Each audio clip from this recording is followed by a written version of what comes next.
Alright, I'm going to be calling this build the Frost Spider. Because that is, well, it's emo-y and dark, which is in line with all the titles they give you. But let's check out what we're doing here. This build is built around the Icy Alchemist loop. It's a lucky hit build. If you damage anything that's chilled or frozen with the Shadow Imbued skills, you're going to put off a nice little cold explosion. And that pairs nicely with the explosion that already comes from Shadow Imbuement. Beyond that, you're going to need Poison Imbuement too. So having the lucky hit chance ring where you can drop poison, pools on the ground, burn it, band of bursting venoms, also very good. Everything else is defensive. The whole point of this build is it's a push build. It's not meant to clear things super fast, though you can with Shadow Imbuement on lower levels just fine. But get any beefy amulet you can with all the damage reduction you can. I need a little bit better on the disobedience there. Again, as many defensive stats as you can in the chest. I need life on this one, but basic skills grant damage reduction. We are going to be using the Penitent Greaves for this one. The frost that chills the ground is going to help us out a lot, especially with our, where is it, Icy Alchemists, right? Because we don't have cold imbuement on this, if you noticed. So, Umbral Pants, or you put them anywhere you want, but again, defensive stats through the roof. Gloves. I've tried out every set of gloves I could. I wanted this to work with frost burns, and this is just the easier way to do it. Just get dope gloves for whatever skill you're using. I think this will also work with Flurry. I tested it out. It was okay, but it still works. I just like Twisting Blades better. Get Twisting Blades, or whatever your Flurry skill needs to be on your crossbow.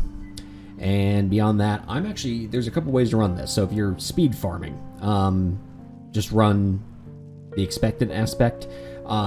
If you're pushing the higher levels, get something with a lot of attack speed, the accelerating. And I'm actually using the Ashiras. So again, why the Ashiras? My Ashiras is really bad. This will be I'm learning that item power is very important for weapons. I was like, yeah, it's only 15 less. No, it's significant when you throw on to 18, 15 pluses. But either way, the Ashiras is necessary, though, for the lucky hit chance. So lucky hit, lucky hit, lucky hit, lucky hit.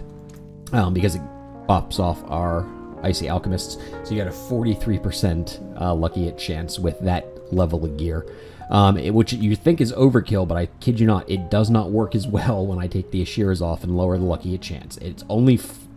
my lucky chance was supposed to be like 47 there. Taking off the Shears only drops it to 42 because there's diminishing return, but it just feels worse.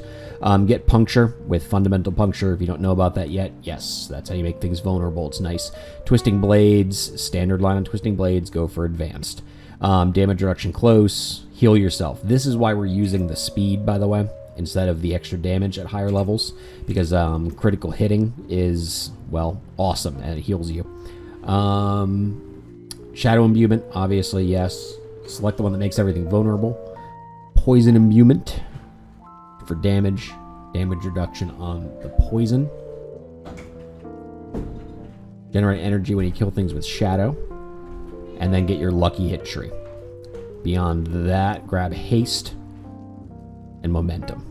What you're gonna, Paragon. Yeah, I'm using Chip like everyone, using Closer like everyone. Control, that's the weird one, right? Because we're chilling everything with the Pertinent Greaves. Turf and Frost Feeder is what I just added in for even more chill effect, which is weirdly working. I still don't really understand how chill works, but it feels better. Diminish is still very good for more damage reduction.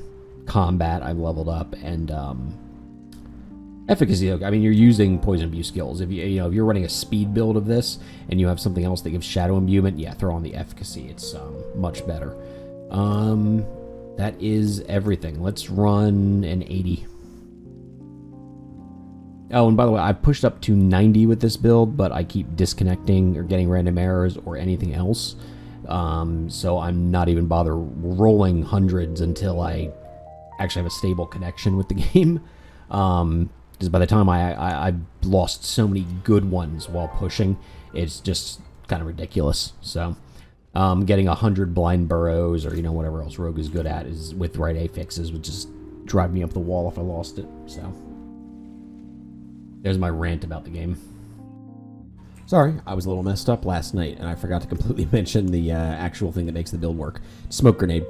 Countering smoke grenade, you can knock down enemies with it with the lucky hit chance. Since we have a lot of lucky hit, that'll happen a lot.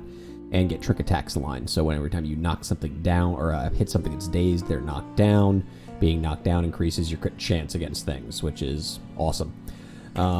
So when you pair that with the shared misery gloves, it spreads your crowd control. So that's going to spread the knockdown from smoke grenade, and it's going to spread the icy alchemist chilling effect, and it's going to spread the frozen effect. So everything is frozen, chilled, knocked down, and getting poisoned. Yeah, that's the whole point. It's a crowd control build. Nothing really hits you.